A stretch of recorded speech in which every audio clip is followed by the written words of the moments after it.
사도신경 하심으로 우리의 신앙을 고백하도록 하겠습니다. 전능하사 천지를 만드신 하나님 아버지를 내가 믿사오며 그 외아들 우리 주 예수 그리스도를 믿사오니 이는 성령으로 잉태하사 동정녀 마리아에게 나시고 본디오 빌라도에게 고난을 받으사 십자가에 못 박혀 죽으시고 장사한 지 사흘 만에 죽은 자 가운데서 다시 살아나시며 하늘에 오르사 전능하신 하나님 우편에 앉아 계시다가 저리로서 산자와 죽은 자를 심판하러 오시리라. 성령을 믿사오며 거룩한 공회와 성도가 서로 교통하는 것과 죄를 사하여 주시는 것과 몸이 다시 사는 것과 영원히 사는 것을 믿사옵나이다. 아멘. 이 시간 찬송가 144장, 찬송가 144장 예수 나를 위하여 함께 찬양하겠습니다.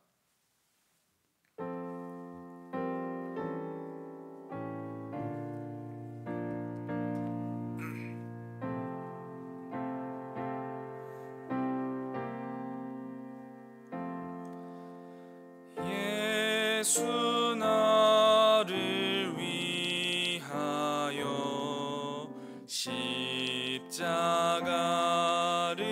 질 때 세상 죄를 지시고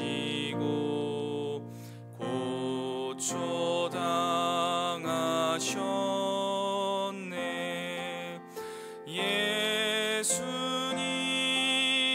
예수님 나의 죄 위하여 보배 피를 흘리니 죄인 받으소서. 십자가를 지심은 무슨 죄가 있나.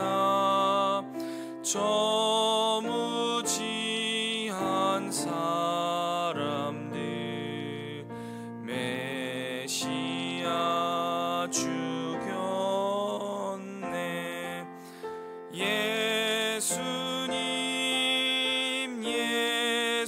예수님 나의 죄 위하여 보배 피를 흘리니 죄인 받으소서. 피와 같이 붉은 죄 능이가 없네. 십자가의 공로로 눈과 같이 되네.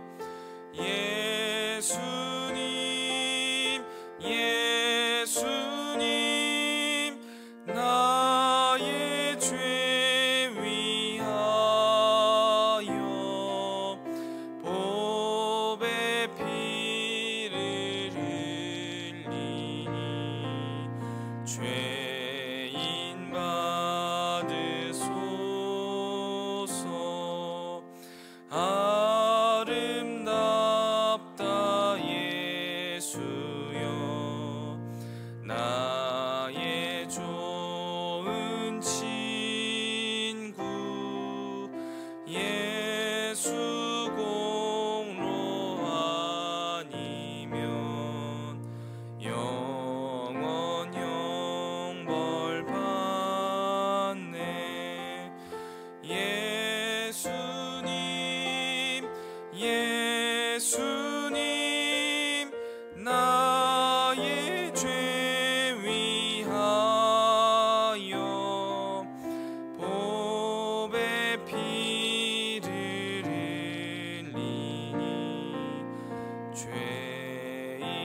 시간 함께 보실 하나님 말씀 시편 106편 13절부터 31절까지의 말씀입니다.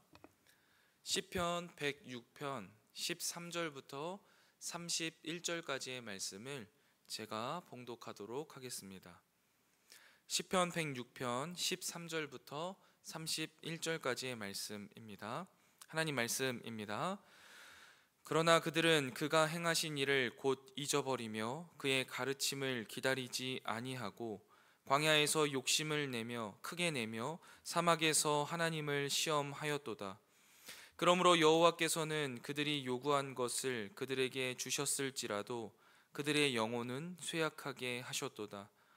그들이 진영에서 모세와 여호와의 거룩한 자 아론을 질투하며 땅이 갈라져 다단을 삼키며 아비람의 당을 덮었고 불이 그들의 당에 붙으며 화염이 악인들을 살랐도다.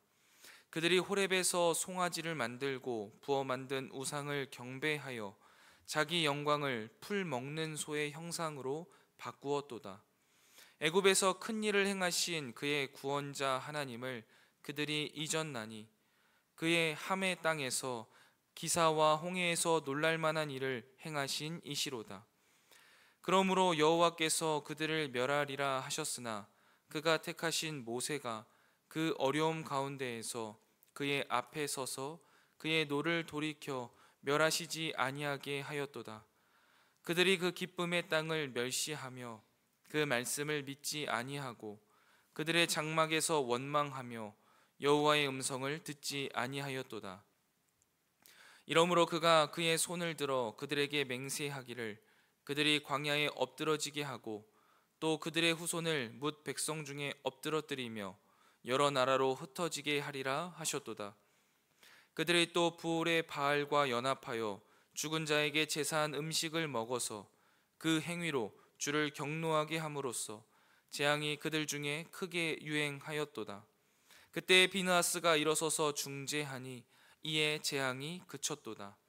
이 일이 그의 의로 인정되었으니 대대로 영원까지로다. 아멘.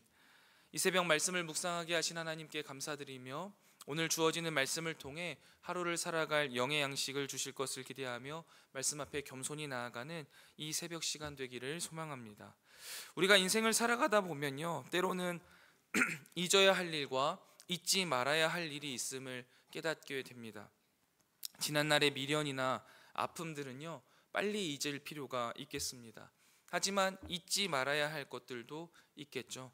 지난날의 행복한 추억들, 또 감사한 기억들은 잊지 않고 잘 보관해야 합니다. 그리고 신자가 잊지 말아야 할 가장 중요한 것이 있는데요, 그것이 바로 하나님의 은혜입니다. 하나님의 은혜를 잊게 되면요, 우리의 신앙은요 크게 흔들리고 뒤틀리기 때문이죠. 오늘 우리가 함께 읽은 본문은요, 민수기 이야기를 바탕으로 한 시입니다. 시인은 이스라엘 조상들이 출애굽 이후에 그 광야에서 하나님을 배신하고 배반했던 사건의 일부를 회고하는데요, 그 모습 중에서 하나님을 잊었던 이스라엘의 모습을 크게 두 가지로 표현을 합니다. 이 새벽 시간에 하나님의 은혜를 잊은 이스라엘의 그 두 가지 모습을 우리가 함께 보면서 반면교사로 삼아 우리는 하나님의 은혜를 기억하면서 기쁨과 감사로 살아내기를 결단하는 귀한 시간이 되었으면 좋겠습니다. 어제 본문이었던 12절까지의 말씀을 보면 굉장히 은혜롭습니다.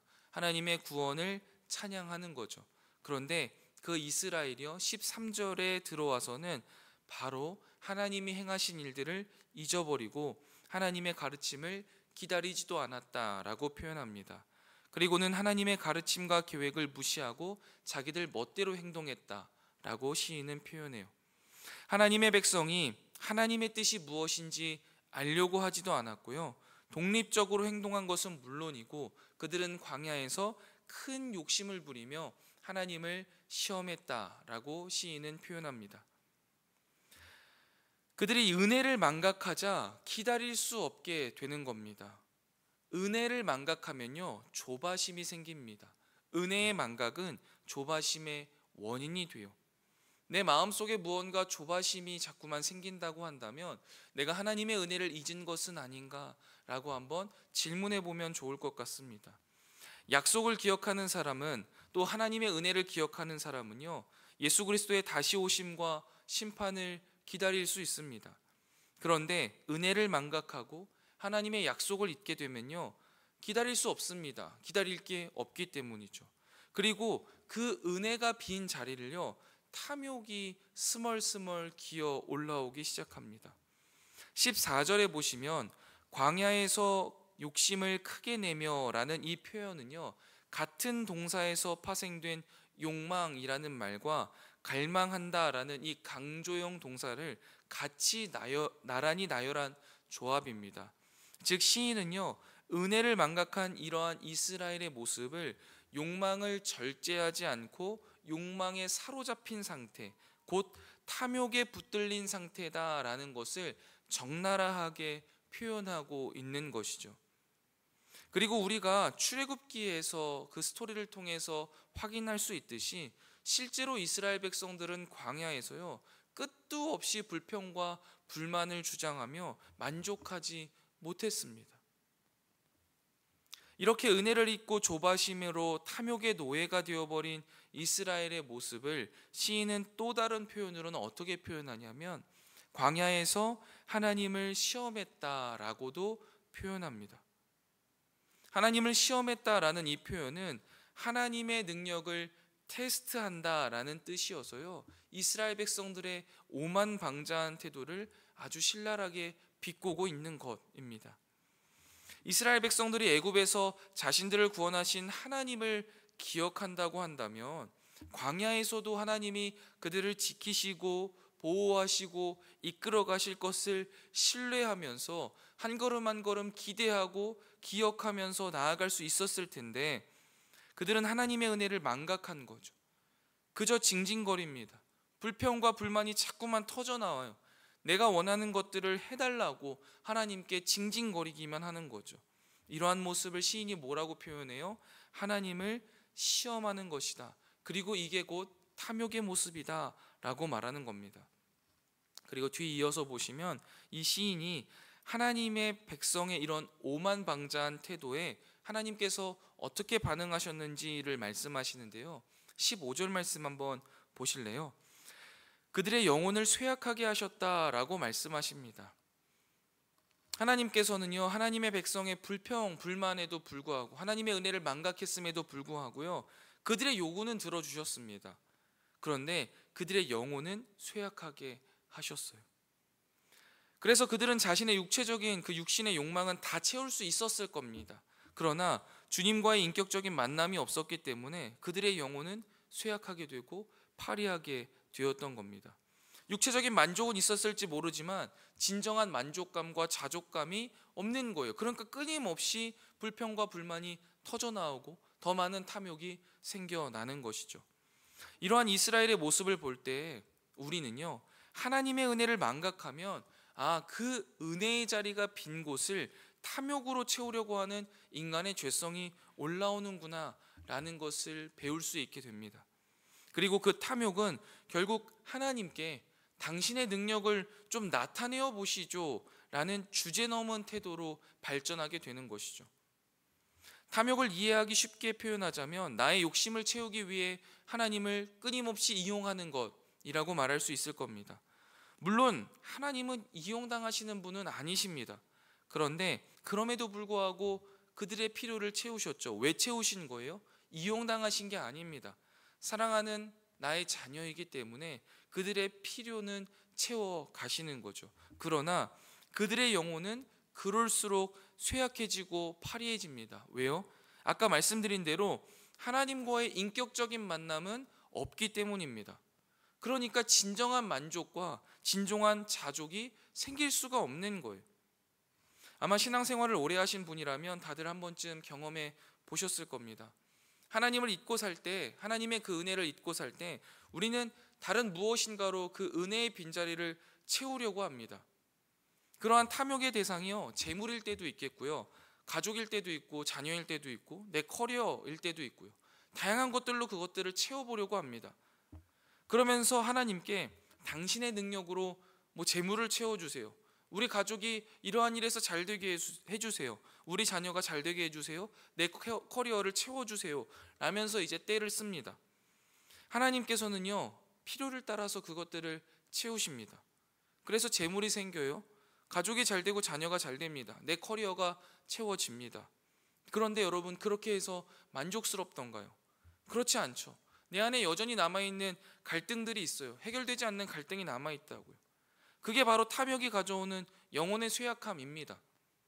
하나님과의 인격적인 만남은 없고 그저 하나님이 나의 탐욕을 채워주는 도구가 되는 데서 온 영혼의 쇠약함이라는 거죠. 여기에서는요, 진정한 만족과 자족감이 생기지 못합니다. 그러나 반대로 하나님의 은혜를 기억하고 내가 좀 부족한 게 있더라도 하나님 앞에 기도하며 나아가고 기다릴 때는요, 영혼의 만족함과 자족함이 생기는 것을 경험하게 되는 것이죠. 하나님과 우리와의 관계가 이렇습니다. 우리가 하나님의 은혜를 망각하게 되면요, 우리 안에 조바심이 생깁니다. 그리고 그 조바심은요, 결국 탐욕으로 이어집니다. 광야에서 만나와 메추라기에 만족하지 못하고 온갖 불평을 하게 되는 거예요. 그리고는 하나님의 신실하심을 의심합니다. 하나님과 인격적인 교제는 생각지도 않은 채 어떻게 하면 내 안에 이렇게 끓어오르는 탐욕을 채울 수 있을까, 하나님을 이용할 수 있을까를 고민하는 거죠. 그 결과 그 영혼이 파리해지고 쇠약해집니다. 진정한 만족과 자족이 생기지 못해요. 그런데 이상하게도요, 우리의 영혼이 이렇게 쇠약해지고 파리해지면 파리해질수록 하나님을 찾아야 하는 것을 알지만 이미 하나님의 은혜를 망각하고 있어서요, 그 안에 더 큰 탐욕만 자리 잡게 됩니다. 이스라엘이 그랬어요. 우리도 그랬고요. 그 탐욕이 점점 커져 나가서 영혼은 점점 더 파리해집니다. 마치 갈증을 해결하기 위해서 바닷물을 퍼먹는 것과 똑같은 거죠. 탐욕은 더 큰 탐욕을 계속해서 불러옵니다. 그 어떤 것에도 만족하지 못하고 주변의 모든 사람들을 질투하고 주변의 모든 것들을 경쟁 상대로 삼아서 사람들과의 관계도 망가지고 결국 스스로가 신이 되어서 우상을 섬기는 지경에 이르게 되는 것이죠. 사랑하는 성문교회 성도 여러분, 하나님의 은혜를 기억하며 탐욕의 자리로 나아가지 않는 저와 여러분이 되시기를 주님의 이름으로 축원드립니다. 이것은 우리에게 매우 중요한 문제이지요. 다음으로 19절부터 쭉 뒤에를 보면 하나님의 은혜를 망각하면 발생하는 두 번째인데요, 우상 숭배를 이야기합니다. 호렙산에서 이스라엘 백성들은 주님과 언약을 맺고 선택된 백성이 되었습니다. 그런데 바로 그 자리에서 이스라엘 백성들은 송아지 우상을 만들어 섬겼습니다. 눈앞에 보이는 것에 현혹되어서 하나님의 약속 가나안 땅을 멸시하게 된 것이죠. 그런데 아까 제가 탐욕 마지막에도 살짝 말씀드렸지만 어떻게 보면요, 이 우상 숭배가 곧 탐욕이라는 죄성을 일으키는 원인이 된다라고도 볼 수 있습니다. 우상 숭배의 결론은요, 사실 어떤 다른 이방신을 섬기는 게 아니거든요. 결국 자기 자신이 신의 자리에 올라가는 것, 그게 우상 숭배의 결론입니다. 자기 자신의 만족을 최우선으로 생각해서 나의 만족을 채워줄 수 있는 어떠한 것들을 계속 찾아내는 거거든요.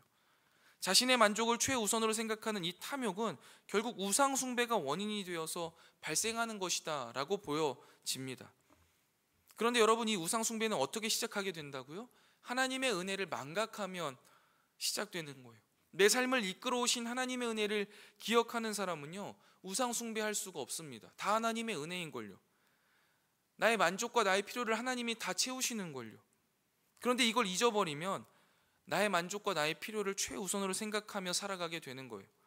나를 구원하신 하나님의 은혜와 사랑에 감사하면서 그 안에 살아가기 위해 부단히 애쓰는 사람이 아니라 그저 내 안에 계속 끓어오르는 이 탐욕, 내가 그 신의 자리에 올라가서 나의 그 탐욕들을 채우기 위해 아등바등하는 우상 숭배를 하게 된다는 것이죠. 그래서 여러분, 이런 우리의 연약함, 그리고 또 우리의 이러한 것들을, 하나님 앞에 나아가는 것들을 막는 악한 영들의 도전에 대항하기 위하여서, 하나님을 잊지 않기 위하여서는 우리가 늘 말씀과 기도로 그 하나님의 은혜를 기억해야 합니다. 그리고 그 은혜를, 하나님이 우리에게 베풀어 주신 그 수많은 사랑들을요, 우리의 머릿속에, 우리의 뼛속에, 우리의 마음속에 끊임없이 새겨 넣어야만 합니다. 그래야 우리가 은혜를 망각하지 않을 수 있습니다. 말씀을 정리해 보겠습니다. 하나님의 은혜를 망각하면요, 탐욕과 우상숭배로 이어진다고 시인은 말합니다. 그러면 여러분, 소망은 사라집니다. 원망만 남게 됩니다. 반면에 하나님이 주신 그 은혜는요, 우리의 삶을 되돌아보게 하고 나 자신을 돌아보게 합니다. 그리고 그 은혜를 베푸신 하나님께서 우리를 동일한 은혜로 이끌어 가실 것을 믿고 소망을 품게 하는 힘이 있습니다. 그리고 이러한 소망은 결국 우리의 삶에 큰 의미를 갖게 하는 것이죠. 사랑하는 성목교회 성도 여러분, 말씀과 기도로 하나님의 은혜를 늘 상고하시며 그 은혜 가운데 감사하고 하나님을 신뢰하며 믿음으로 소망을 갖고 살아내는 저와 여러분들 다 되시기를 주님의 이름으로 간절히 축원드립니다. 기도하겠습니다. 이 새벽 주님께서 우리에게 주신 말씀을 묵상하며 우리의 삶 속에 적용하게 하시니 참 감사합니다. 이 말씀이 우리의 이성 가운데에 잘 정리되게 하시고 우리 마음속 깊숙한 곳에 심기어지게 하시며 우리의 삶 가운데에 아름답게 피어나게 하여 주셔서 우리의 삶이 하나님의 편지요 향기로 쓰임받게 하여 주시옵소서. 주님, 이 시간 하나님의 은혜를 망각하면 탐욕과 우상숭배로 이어진다라는 것을 말씀을 통해 다시 한번 확인하고 배웁니다. 우리가 매일의 삶 속에 말씀과 기도를 통해 하나님의 은혜를 기억하면서 당신의 은혜에 감사하고 당신을 신뢰하며 믿음의 여정을 기쁨으로 살아내는 우리가 되게 하여 주시옵소서. 특별히 이 시간 주님 앞에 나와 기도하는 사랑하는 주의 백성들의 기도를 주님께서 들으시고 그 기도에 응답하시되 우리가 감히 상상조차 하지 못한 방법으로 선히 역사하여 주시옵소서. 오늘 하루도 주님과 동행하는 행복 가득한 날이 되기를 소망합니다. 주님, 오늘도 우리와 동행하여 주시옵소서. 이 모든 말씀 우리의 신랑 되시며 구원자 되시는 예수 그리스도의 이름으로 간절히 기도드리옵나이다. 아멘. 하늘에 계신 우리 아버지여, 이름이 거룩히 여김을 받으시오며 나라가 임하옵시며 뜻이 하늘에서 이룬 것 같이 땅에서도 이루어지이다. 오늘날 우리에게 일용할 양식을 주옵시고 우리가 우리에게 죄 지은 자를 사하여 준 것 같이 우리 죄를 사하여 주옵시고 우리를 시험에 들게 하지 마옵시고 다만 악에서 구하옵소서. 대개 나라와 권세와 영광이 아버지께 영원히 있사옵나이다. 아멘. 이 시간 함께 기도하실 기도의 제목은 첫 번째, 말씀과 기도로 하나님의 은혜를 떠올리며 기뻐하고 감사하는 하루 되게 하옵소서 기도하시고요. 두 번째는 오늘부터 내일까지 진행되는 이청년부 MT 가운데 하나님 함께하여 주셔서 은혜 충만한 시간 되게 하여 주시옵소서. 마지막 세 번째입니다. 성문의 가족들이 금요기도회를 통해 하나님 앞에 뜨겁게 기도하게 하시고 그 기도에 선한 응답을 받는 은혜 충만한 시간이 되게 해달라고 우리 세 가지 기도 제목 놓고 함께 기도하고 개인 기도하고 돌아가도록 하겠습니다. 함께 기도하겠습니다.